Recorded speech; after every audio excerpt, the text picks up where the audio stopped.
علم القرآن خلق الإنسان علمه البيان الشمس والقمر بحسبان والنجم والشجر يسجدان والسماء رفعها ووضع الميزان ألا تطغوا في الميزان وأقيموا الوزن بالقسط ولا تخسروا الميزان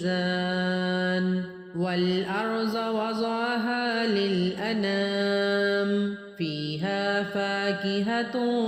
والنخل ذات الأكمام والحب ذو الأصف والريحان فبأي آلاء ربكما تكذبان خلق الإنسان من صلصال كالفخار وخلق الجان من مارج من نار فبأي آلاء ربكما تكذبان رب المشرقين ورب المغربين فبأي آلاء ربكما تكذبان مرج البحرين يلتقيان بينهما برزخ لا يبغيان فبأي آلاء ربكما تكذبان يخرج منهما اللؤلؤ والمرجان فبأي آلاء ربكما تكذبان وله الجوار المنشآت في البحر كالأعلام فبأي آلاء ربكما تكذبان كل من عليها فان ويبقى وجه ربك ذو الجلال والإكرام فبأي آلاء ربكما تكذبان يسأله من في السماوات والأرض كل يوم هو في شأن فبأي آلاء ربكما تكذبان سنفرغ لكم أيها الثقلان فبأي آلاء ربكما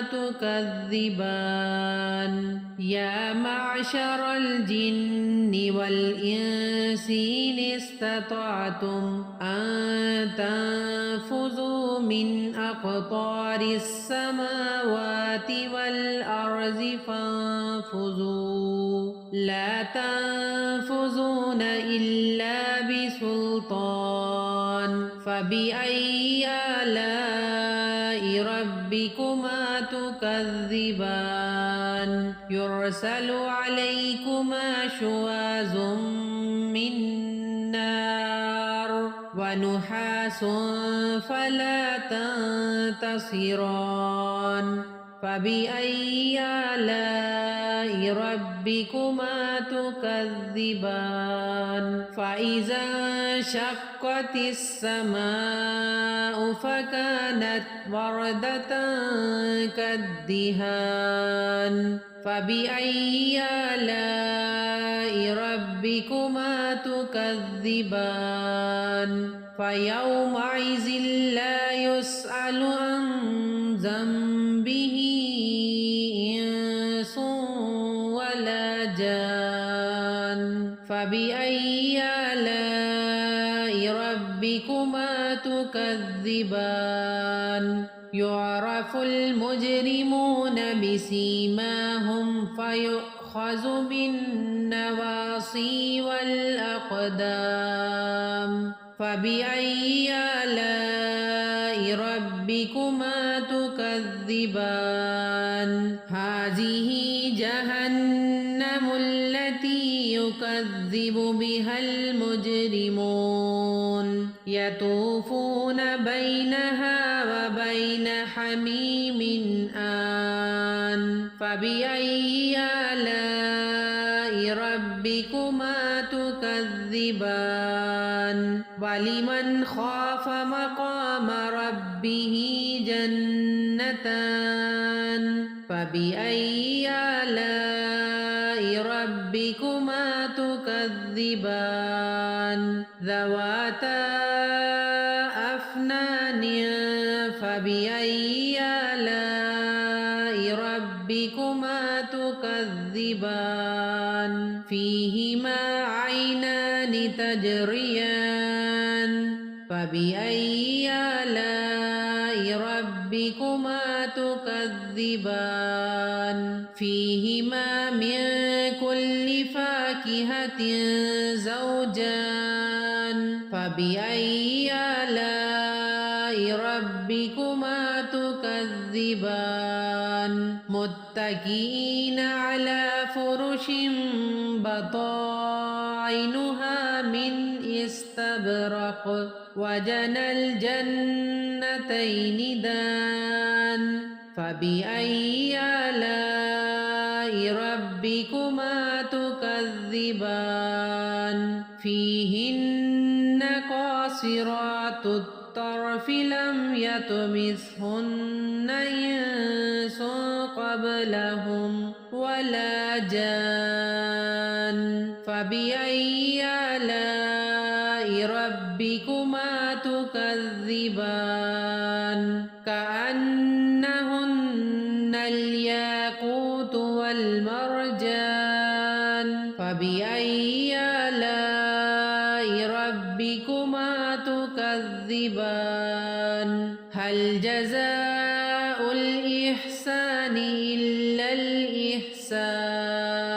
فبأي آلاء ربكما تكذبان ومن دونهما جنتان فبأي آلاء ربكما تكذبان مدهامتان فبأي آلاء ربكما تكذبان فيهما عينان نضاختان فبأي آلاء ربكما تكذبان فيهما فاكهة ونخل ورمان فبأي آلاء ربكما تكذبان فيهن خيرات حسان فبأي آلاء ربكما تكذبان حور مقصورات في الخيام فبأي آلاء ربكما تكذبان لم يطمثهن إنس قبلهم ولا جان فبأي آلاء ربكما تكذبان متكئين على رفرف خضر وعبقري حسان فبأي آلاء ربكما تكذبان تبارك اسم ربك ذي الجلال والإكرام صدق الله العظيم.